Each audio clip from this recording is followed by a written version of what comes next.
Hello dear students, welcome you all to the Bishop Academy online classes. Today we study about the political science of the civics, volume 2nd for class 9 and chapter name is electoral policy. It is our first part. In this video, before starting this video, we understand about the syllabus, what type of the situations we can understand here. तो उसमें पहला हमारा था electoral policies की जब बात करते हैं उसमें तो why and how we do to be elect the representative. हम कैसे और किस तरीके से अपने representative को elect करते हैं, चूज करने का काम करते हैं. फिर कहता है why do we have a system of the competition among the political parties. हमें क्यों किसी सिस्टम की रिक्वायरमेंट होती है किसी की political parties के लिए. Then after how has the citizens participations in the electoral policy changes, यानी कि citizens का participation कैसा होता है electoral policy जो यहाँ पर बदलाव होते हैं. तो what are the way to ensure the free and fair elections, और क्या तरीका होना चाहिए free and fair elections का. तो हम सबसे पहले शुरू करते हैं the Indian democracy के बारे में थोड़ा शुरू करते हैं. तो normally अगर देखें India is a last democratic country in the world. अगर देखें तो इंडिया क्या है, दुनिया की सबसे बड़ी डेमोक्रेटिक कंट्री है और साथ में democracy is the one of the basis principle on which the constitutions of the India is based. अगर देखें तो डेमोक्रेसी एक बहुत ऐसा प्रिंसिपल है जिसके बेसिस पे इंडियन कॉन्स्टिट्यूशन बेस्ड है, यानी कि डेमोक्रेसी को ही फोकस करके इंडियन कॉन्स्टिट्यूशन को बनाने का काम किया गया है. तो Indian democracy is the largest democracy in the world because India has to the largest number of the voters in the world which elect the government. अगर देखें तो इंडियन डेमोक्रेसी क्या है, दुनिया की सबसे बड़ी डेमोक्रेसी. क्यों? क्योंकि इंडिया के लोगों या इंडिया जो है इसमें लार्जेस्ट नंबर ऑफ वोटर्स, दुनिया के सबसे ज्यादा वोटर्स हैं जो क्या करते हैं, इंडिया की गवर्नमेंट को इलेक्ट करने का काम करते हैं. The Indian citizens participation या participate in the election process or the formation of the government not yet at the central level but also the state level and the local level. तो अगर देखें तो इंडियन सिटीजन्स जो है वो पूरी तरीके से पार्टिसिपेट करते हैं गवर्नमेंट को फॉर्मेशन में, गवर्नमेंट को फॉर्मेशन में लाने के लिए, गवर्नमेंट को बनाने के लिए, न केवल स्टेट लेवल पे और न केवल सेंट्रल लेवल पे, इवन लोकल लेवल पे भी इनका पार्टिसिपेशन बहुत अच्छा होता है. Normally the one of the boldest and the most courageous act of the Constitutional Assembly was the expect and adopt the principle of universal adult franchise. अगर देखें तो एक बहुत ही boldest कहते सराहनीय और कह लीजिए कि बहुत ही साहसी कदम उठाया गया था इंडियन कॉन्स्टिट्यूशन की. उसने सभी को तो यूनिवर्सल एडल्ट फ्रेंचाइजेस इन सभी को वोटिंग राइट्स देने का किया था for the people of India. India के यानी कि इंडिया के सभी लोग क्या कर सकते हैं, that person who are above the 18 years have a rights to vote. ठीक है, वो सभी के पास है. It was bold act on the part of the constitution assemblies. ये बोल्ड एक्ट था कॉन्स्टिट्यूशन असेंबली के पार्ट का. बात कॉन्स्टिट्यूशन के फॉर्मेशन में असेंबली की बात करें तो नॉर्मली इसको एस्टैब्लिश करना, इसको एप्लीकेबल बनाना एक बोल्ड पार्ट था. सबसे सराहनीय काम था. कैसे कहता है, the most of the voters are the predominantly illiterate, poor and the traditional. अगर देखें तो नॉर्मली क्या था कि ज्यादातर लोग क्या थे, गरीब थे, पुरानी विचारधाराओं को मानने वाले थे और साथ ही साथ ये पढ़े लिखे नहीं थे. तो जब पढ़े लिखे नहीं थे उनको पता ही नहीं था कि वोटिंग होती क्या, उसके बावजूद भी उनको वोटिंग राइट्स देना ये अपने आप में बहुत बड़ा बोल्ड स्टेप था. Most of the voters are not having any experience of democracy. और ज्यादातर लोगों के पास कोई एक्सपीरियंस नहीं था डेमोक्रेसी का, क्योंकि ब्रिटिशर्स से पहले हमारे पास मुगल थे. ठीक है, तो हमारा जो कह लीजिए कि जो मोनार्की चल रही थी वो चल ही रही थी नॉर्मली. अब उसी चीज को लोग फेस कर रहे थे. जब ब्रिटिशर्स चले गए तो उनके बाद उनके पास डेमोक्रेसी है, उनको पता नहीं था डेमोक्रेसी का सेंस क्या होता है. और ये एक अपने आप में लोगों के लिए एक अजीब किस्म का या कह लीजिए अनूठा चीज था. Normally giving up the literate and the poor and the traditional bound peoples the rights to elect their own government was needed to the challenging task. अगर देखें तो जो यहाँ पहले बोला गया कि जो लोगों को राइट्स दिए गए थे, खासतौर से ऐसे जो पढ़े लिखे नहीं थे, गरीब थे और बहुत ट्रेडिशनल पुरानी विचारधाराओं को मानने वाले थे, ऐसे लोगों को जो वोटिंग राइट्स दिया गया. और उसमें क्या गवर्नमेंट के फॉर्मेशन में, ये गवर्नमेंट का फॉर्मेशन को गवर्नमेंट को बनाने के लिए दिया गया था. ये अपने आप में एक चैलेंजिंग टास्क है, बहुत ही टिपिकल टास्क है. India emerged as a true democracy which has already the experienced 14 general elections based on the universal adult franchises. अगर देखें तो इंडिया क्या है, पूरी तरीके से डेमोक्रेटिक कंट्री है, क्योंकि अभी तक इसने लगभग 14 जनरल इलेक्शन करा लिया है, वो भी based on the universal franchise, जिसमें सभी को वोटिंग राइट्स दिए गए हैं। कहता है the constitution affirms that all the peoples of India are free and equal and have the right to vote without any disturbance of the caste, creeds, colors, sex or the place of the birth। यानी कि अगर देखें तो constitution में लोगों को एक जैसी राइट दी गई है, जब सभी लोग फ्री हैं, उनके साथ कोई डिस्क्रिमिनेशन, कोई भेदभाव करने का काम नहीं किया है कि नहीं भाई ये निचली जात का है, ये गरीब है, ये अमीर है, ठीक है, उनका कलर क्या है, गोरा है, काला है, वो मेल है, फीमेल, ऐसा कोई कंडीशन इसमें नहीं रखा गया। वो कहीं भी बर्थ हुआ हो, सभी को राइट्स दिए गए, इक्वल राइट दिए गए। The system of universal adult franchising is based on the principle of one person one vote। यानी एडल्ट फ्रेंचाइजीज के प्रिंसिपल अगर बात करें, सिस्टम की बात करें, तो ये इस प्रिंसिपल पे यानी कि वन पर्सन वन वोट के प्रिंसिपल पे ये भी बेस्ड है। और this ensure the political equalities in the country, जो साफ-साफ बताता है कि जो पॉलिटिकल इक्वालिटीज है वो political equalities in the country, हमारी कंट्री में जो पॉलिटिकल सिचुएशन है वो क्या है, इक्वालिटीज को रिप्रेजेंट करता है, सभी को समान अधिकार है। The disqualification are also given in the constitutions। मतलब देखिए तो इसके लिए डिस्क्वालिफिकेशन भी दिया गया है, कहता those who are declared the bankrupt or the mentally unsound or the debarred from the voting। तो कहता कि अगर देखिए तो ऐसे लोग जो बैंकक्रप्टेड हो या दिमाग से ठीक ना हो, पागल किस्म के लोग हो, तो इन लोगों को डिसेबल माना गया। ये लोग ऐसे होते हैं जो वोटिंग राइट्स नहीं कर सकते। अब बात करते हैं इलेक्शन और मीनिंग्स एंड सिग्निफिकेंस की बात करते हैं। तो कहता है an election is the consist between the different political parties in under to get the people support. कहता है election is the contest between the different political party. Election क्या है, एक कॉन्टेस्ट है, एक कंपटीशन है जो अलग-अलग पार्टीज के बीच में होता है। गेट द पीपल सपोर्ट, जिनको पीपल सपोर्ट चाहिए, तो लोगों का सपोर्ट चाहिए होता है। Through that this people choose them the representative at the regular interval and change them if they wish to do so. कहते हैं कि इसके थ्रू यानी कि इस कॉन्टेस्ट के थ्रू जो लोग होते हैं वो अपने रिप्रेजेंटेटिव को चूज करने का काम करते हैं और रेगुलर इंटरवल पे ऐसा काम चलता रहता है। अगर उनको लगता है कि इसमें कुछ बदलाव करना चाहिए, तो उनके दिमाग में कुछ ऐसा है तो वो ऐसा भी कर सकते हैं, यानी कि अगले इस बार इलेक्शन कोई और जीता है तो अगले बार वो किसी और को भी सपोर्ट कर सकते हैं।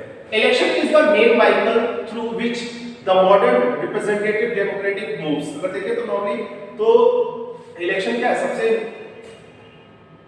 मेन व्हीकल है, ठीक है, साधन है which modern the representative Democrats moves, जिसके थ्रू क्या करते हैं, जो रिप्रेजेंटेटिव होते हैं आज के हमारे रिप्रेजेंटेटिव वो मूव करने का काम करते हैं। The election generates a new political attitude which can determine the future course of the countries at large. और इलेक्शन क्या है, election generate the new political attitude. ये क्या करता है, नए पॉलिटिकल एटीट्यूड को जनरेट करने का काम करता है, नई सोच को जनरेट करने का काम करता है। Which can determine the future course of the country, जो हमारे देश के फ्यूचर को डिटरमाइन करने का, जनरेट करने का काम करता हो, जो देश के फ्यूचर को बढ़ाने का काम करता हो एट अ लार्ज, बड़े स्तर पे।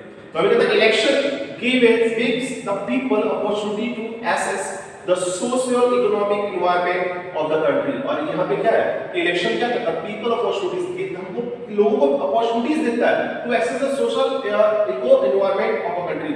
सोशल में, सोसाइटी में, इकोनॉमिकली अगर देखें और एनवायरनमेंट में देखें तो उन सभी चीजों को एक्सेस करने का काम अपॉर्चुनिटी देता है। कौन कैसा क्या कर रहा है उसके थ्रू वो इलेक्शन को अपने हिसाब से चूज करने का, मतलब जो उनके रिप्रेजेंटेटिव को चूज करने का भी कर सकते हैं। तो वो कहीं ना कहीं एक अपॉर्चुनिटीज प्रोवाइड करने का करता है। नीड फॉर इलेक्शन, इलेक्शन की क्या क्या जरूरत है, election given the voting rights to the elect their representative और द रूलर्स। तो इलेक्शन क्या करता है, हमें वोटिंग राइट्स देता है, जिसके थ्रू क्या करते हैं, अपने रिप्रेजेंटेटिव को चूज करने का करते हैं। Through the election the voters can choose who will the form the government and take a major decision. तो कहते हैं इलेक्शन के थ्रू क्या करते हैं लोग, through the election the voters can choose, election के थ्रू क्या करते हैं, वोटर्स चूज करने का काम करते हैं ऐसे लोगों को जो गवर्नमेंट को बनाने का काम करते हैं और मेजर डिसीजन ले सकते हैं।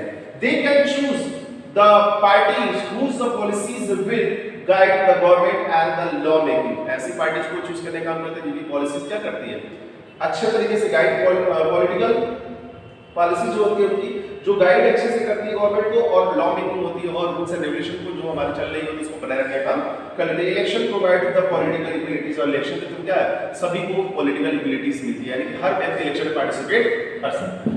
हम बात कर रहे हैं democracy is the government of a people for the people by the people. Democracy एक ऐसी गवर्नमेंट है जो लोगों के द्वारा लोगों के ऊपर ही रूल करने का काम करती है। The people are real source of the surveillance the power of a democracy, यानी लोग ही क्या सबसे मेन पावर है किसी भी डेमोक्रेसी का। The voters express their opinion to take the part in the democratic process through the election, यानी कि जो वोटर्स होते हैं डेमोक्रेटिक प्रोसेस में जो अपना पार्टिसिपेशन करते हैं वो अपने वोटिंग के थ्रू करते हैं, वोट के थ्रू ही वो पार्टिसिपेट करते हैं। और कहता है the significance of election in democracy is self evidence. अगर देखें तो इलेक्शन ही क्या है डेमोक्रेसी का अपने आप में एक अनूठा एविडेंस है, यानी कि अगर देखें तो जितना अच्छे तरीके से इलेक्शन हो रहा है वो डेमोक्रेसी को पूरी तरीके से रिप्रेजेंट करता है। इलेक्शन की बात करें, it is a mechanism by which the people can choose their representative at a regular interval and change them if they wish to do so. तो नॉर्मली क्या है कि इलेक्शन एक ऐसा मैकेनिज्म है जिसके थ्रू लोग क्या करते हैं अपने रिप्रेजेंटेटिव को चूज करने का काम करते हैं रेगुलर इंटरवल पे। हां, और उनको बदल भी सकते हैं अगर उनको ऐसा लगता है तो। अब हम बात करते हैं it is good to have a political competition. क्या पॉलिटिकल कंपटीशन होना सही है? तो नो डाउट अच्छा है। नॉर्मली इसमें कहता है इलेक्शन आर दस all about the political competition. अगर देखिए इलेक्शन क्या है सारे पॉलिटिकल पार्टीज के लिए क्या है कंपटीशन है। This competition take a various forms. इस कंपटीशन देखें तो अलग अलग फॉर्म्स आते हैं। नॉर्मली कहता है most obvious form is the competition among the political parties, और इसमें जिसमें सबसे जो सिचुएशन होती है क्या पॉलिटिकल पार्टीज के बीच में जो कंपटीशन होता है उसकी बात करता है। एट द कंस्टिट्यूएंसीज लेवल, निर्वाचन क्षेत्र के बेसिस पे, यानी जिस एरिया से वो लोग इलेक्शन लड़ना चाहते हैं उस क्षेत्र पे होता है। It's a take the forms of the competition among the several candidates, और इसमें क्या होता है कंपटीशन जो होती है बहुत सारे कैंडिडेट्स के बीच में होती है। आपने देखा होगा कि आपकी लोकेलिटीज में बहुत सारे लीडर्स क्या करते हैं अपना नॉमिनेशन करते हैं, नॉमिनेशन करने के बाद इलेक्शन में पार्टिसिपेट करने के लिए कैंपेनिंग करते हैं और लोगों को अट्रैक्ट करने का काम करते हैं ताकि लोग उन्हें वोट दे। तो यहाँ पे कहता है take the forms of the competition among the several candidates, अलग अलग कैंडिडेट्स के बीच में ये क्या करता है कंपटीशन जनरेट करने का काम करता है। If there is no competition the election will become the pointless। अगर कोई कंपटीशन ना हो तो इलेक्शन क्या होगा पॉइंटलेस होता है, यानी उसका कोई अपना महत्व ही नहीं रहता है। But it is good to have the political competition, ये अच्छा है कि पॉलिटिकल कंपटीशन है। द क्लियर एंड द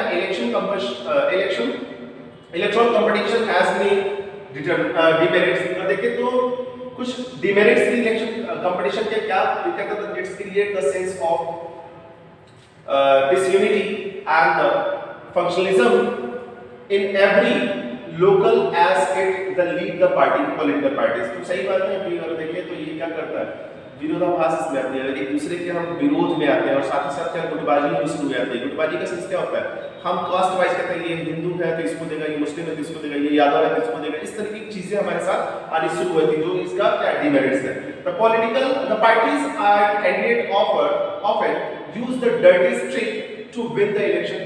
गलत तरीके के ऐसे चीजों को यूज करते हैं इलेक्शन को जीतने के लिए, वो मतलब किसी भी तरीके के ट्रिक को यूज करते हैं इलेक्शन को जीतने के लिए जो कि अपने आप में डिमेरिट्स को रिप्रेजेंट करता है। ठीक है, the pressure to win the electoral fight does not allow sensible long term policies to be the formulated. तो कई बार क्या होता है जो प्रेशर होता है इलेक्टोरल में, यानी इलेक्शन के टाइम में अगर इलेक्शन के टाइम में जो कंडीशन जनरेट होती है जीतने के लिए उसमें कहता है electoral to win the the pressure to win electoral fights does not allow the sensible long term policies. तो कई बार क्या होता है ये सेंसिबल लॉन्ग टर्म पॉलिसीज को बनाने के लिए अलाउ नहीं करता है, यानी जब तक ये रहेंगे बस उतने टाइम में वो पॉलिसी चलती रहे, इस तरीके की पॉलिसीज को लोग बनाते हैं। यानी कि 5 साल के लिए वो है तो 5 साल से 6 साल ना हो, 5 साल में ही क्या हो खत्म हो जाए, तो वो अपनी पॉलिसीज का बेनिफिट खुद ही लेना चाहते हैं जो कि डिमेरिट्स है। नॉर्मली देखें some time the electoral competition leads to the communal rights. तो कई बार क्या होता है कम्युनल राइट्स की बात कर ले तो कई बार दंगा होने के साथ जो कहते हैं जातिगत जो हिंसाएं होती हैं वो जनरेट होनी शुरू हो जाती है पॉलिटिकल पार्टीज में। और इसके तहत कहता है many a time of the political parties announce non viable scheme just for लूट टू द वोटर्स। तो नॉर्मली क्या होता है कि बहुत सारे ऐसे पॉलिटिकल पार्टी ऐसे स्कीम्स को अलाउ करती है जिसका वास्तविकता के साथ कोई रिलेशनशिप नहीं होता है, मतलब जो अनाउंसमेंट होता है वो बस दिखाने के लिए होता है कि किसी तरीके से वो वोटर्स हमारे हाथों में आ जाए या हमें वोट कर दें। फिर हम बात करते हैं the makers of our constitutions were aware of these problems. अगर देखें तो जितनी भी प्रॉब्लम्स हैं, इस प्रॉब्लम्स को लेकर हमारे जो कॉन्स्टिट्यूशन मेकर है वो उनके बारे में उनको लगा कि ऐसी चीजें हो सकती है। Get them opted free competition in the election as the way of select our future leaders। इसमें इस उन्होंने क्या किया, फ्री कंपटीशन जनरेट करने का काम किया इलेक्शन में, ताकि वो अपने फ्यूचर लीडर्स को सेलेक्ट कर सके। यानी कि फ्री कंपटीशन, कोई यहाँ पे कंपटीशन नहीं होता। नॉर्मली कहता they did so because this system worked better in the long run। और वो जानते थे कि democracy is what, democracy is that system which can be run in the long way, क्योंकि इस तरह की कंपटीशन की भावनाएं जो आती हैं वो पूरी तरीके से नहीं एप्लीकेबल होगी। फिर the political leaders over all the world like all other professionals are motivated by the desire to advance their political careers. तो नॉर्मली देखिए हर एक प्रोफेशनल की तरह दुनिया के जितने भी लीडर्स हैं वो भी क्या होते हैं, डिजायर होते हैं, पहले से ही सोच समझ के काम करते हैं अपने कैरियर्स के बारे में। कह सकते हैं अगर 5 साल में हमने अच्छा काम नहीं किया तो हमको अगले 5 साल के लिए कोई अपॉर्चुनिटीज नहीं मिलेगी। They want to remain in power or to get the power and a position for themselves। वो चाहते हैं कि उनको पावर मिले और अपने पोजीशन को बनाए रखें। इसके लिए वो क्या करते हैं, the electoral competition is the method through which the politician get the power and position। और इलेक्टोरल कंपटीशन क्या है, वो मेथड जिसके थ्रू पॉलिटिशियन जो क्या करते हैं अपने पावर और पोजीशन को बनाए रख सकते हैं। क्यों? क्योंकि अगर वो काम अच्छा करेंगे तो उनकी पावर और पोजीशन बनी रहेगी। The regular electoral competition provides the incentives to the political parties and leaders। लगातार पॉलिटिकल कंपटीशन जो होती है उसमें क्या होता है, इंसेंटिव मिलते हैं पॉलिटिकल पार्टीज को और लीडर्स को। They knew that if they raise the issues that the people want to be raised, their political the popularities and the chance of a victory will increase। यानी कि ये साफ leaders होते हैं वो जानते हैं कि वो उन इश्यूज को अगर उठाए जो लोग चाहते हैं तो उनकी पॉपुलैरिटी बनती है और चांसेस भी बढ़ जाते हैं जीतने के लिए। फिर कहता है next elections but they fail, if they fail to satisfy the voters with their work they will not be able to win again। अगर वो वोटर्स के जो प्रॉमिस रहे हैं उसको सेटिस्फाई नहीं कर पाते हैं, यानी कि जो पॉलिटिकल पार्टी इलेक्शन के टाइम में जो प्रॉमिस किए गए अगर उसको सेटिस्फाई नहीं करता, उसको फुलफिल नहीं कर पाता है, तो वोटर्स कैन वो जानता है कि they will not be able to win again, वो दोबारा उस जीत नहीं पाएगा।